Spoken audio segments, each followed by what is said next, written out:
በኢትዮጵያ የሴቶችን መብት ለማስጠበቅ የተቋቋሙ ተቋማት እንዲሁም የወጡ ህጎችና ፖሊሲዎች ቢኖሩም ተፈጻሚነታቸው ላይ ክፍተት መኖሩ ተገለጸ። ይህ የተገለጸው በዓለም አቀፍ ደረጃ የሴቶች ወር ተደርጎ እየተከበረ የቆየውን የማርች ወር ምክንያት በማድረግ የሴቶችን ፍትሃዊ ተጠቃሚነት አስመልክቶ ዩኤን ውመን ባዘጋጀው ጉባኤ ላይ ነው። በጉባኤው ላይ ተገኝተው ያነጋገርናቸው በዩኤን ውመን የኢትዮጵያ ፕሮግራም አስተባባሪ የእልፍኝ አበጋዝ የሴቶችና የልጃገረዶች የፍትህ ተጠቃሚነት ለማረጋገጥ በርካታ ስራዎች መሰራት አለባቸው ብለዋል።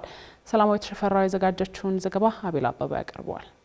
ዩኤን ውመን በትላንትናው ዕለት የተገባደደውንና የሴቶች ወር በመባል የሚታወቀውን የማርች ወርን ምክንያት በማድረግ ሴቶችና የፍትህ ተጠቃሚነታቸው በሚል ሀሳብ የውይይት መድረክ አካሂዷል። ከሚመለከታቸው ባለድርሻ አካላት ጋር በመተባበር በተዘጋጀው በዚህ መድረክ ላይ አግኝተን ያነጋገርናቸው በዩኤን ውመን የኢትዮጵያ ፕሮግራም አስተባባሪ የሆኑት የእልፍኝ አበጋዝ በኢትዮጵያ አሁን ላይ የሴቶችን መብት ከማስከበር አኳያ ህጎችና ፖሊሲዎች ቢኖሩም ተፈጻሚነት ላይ ግን ክፍተት መኖሩን ተናግረዋል። የሴቶችን መብት ለማስጠበቅ የተቋቋሙ ተቋማት በሙሉ ከላይ ከፌደራል ሚኒስትሪ ጀምሮ እስከ ታች ድረስ እስከ ቀበሌ ድረስ ያለው ተቋም እነዚህ ተቋማት በሙሉ የሴቶችን መብት ከማስከበር አኳያ ሴቶች የት መሄድ እንዳለባቸው የሚያውቁበት ከሌሎቹ ጋራ ደግሞ ግንኙነት የሚፈጥሩበት መድረክ ሁሉ ተመቻችቷል።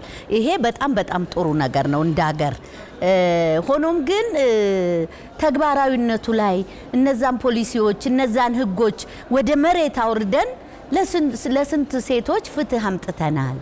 በተለይ ደግሞ አብዛኛው ኢትዮጵያ ሴት በገጠር የሚኖረው ምን ያህል የፍትህ ተደራሽ ሆኗል ብለን ስንጠይቅ ብዙ ስራ እንደሚቀረን ያመላክታል ማለት ነው። በተለይ ደግሞ በየመንገዱ ጭምር ሴቶች ላይ የሚፈጸሙ ትንኮሳዎች በስፋት እንደሚስተዋሉ የተናገሩት አስተባባሪዋ ይህ ተግባር ሲያስጠይቅ አንመለከትም ሲሉም ነው የተደመጡት። እኔ ይደንቀኛል አንዳንድ ጊዜ በጣም ሲዝን እንዲሆኑ ሰዎች ሲኒየር የሆኑ ሰዎች አትሊስት በእድሜ እንኳን ሌላውን ላያውቁ ይችላሉ ማንነታችንን፣ ግን በዛ እንኳን ክብር የማይሰጡ በጣም የሚያዋርዱ የሚያንቋሽሹ ንግግሮች ይሰማሉ። ያ ግን እንደ መብት ነው የሚቆጠረው እንጂ እንደ ነውር የማይቆጠርበት ሁኔታ አለ። ስለዚህ ይሄ ራሱ ትንኮሳ በህግ የተካተተ ነገር አይደለም።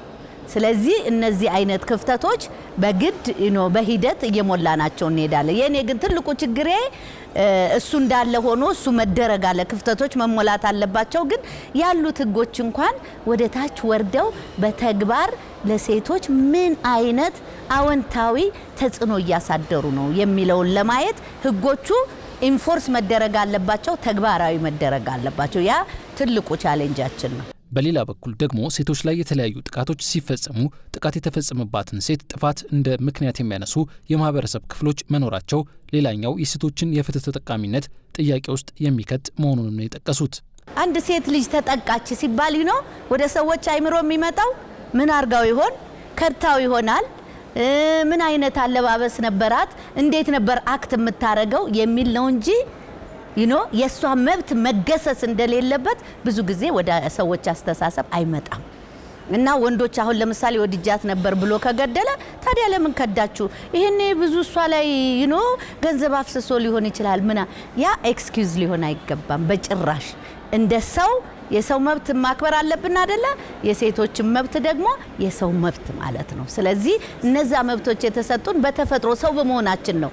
እኛን ሴቶች እኮ ግማሽ ሰው የሚያደርገን ነገር የለም፣ ሙሉ ሰው ነን እኛም። የሴቶችና ማህበራዊ ጉዳይ ሚኒስትር ኤርጎጌ ተስፋዬ፣ የፍትህ ሚኒስቴር ዴኤታው ኤርሚያስ የማነ ብርሃን እንዲሁም በኢትዮጵያ የተባበሩት መንግስታት ድርጅት ዋና ተጠሪና የሰብአዊ ድጋፍ ዋና አስተባባሪ ኦዞኒያ ኦጄሎ በመድረኩ የተገኙ ሲሆን መብት እንደ ገጸ በረከት በስጦታ የሚገኝ አለመሆኑና ሴቶች ራሳቸው መብቶቻቸው እንዲከበሩ መስራት እንደሚገባቸውም ተናግረዋል።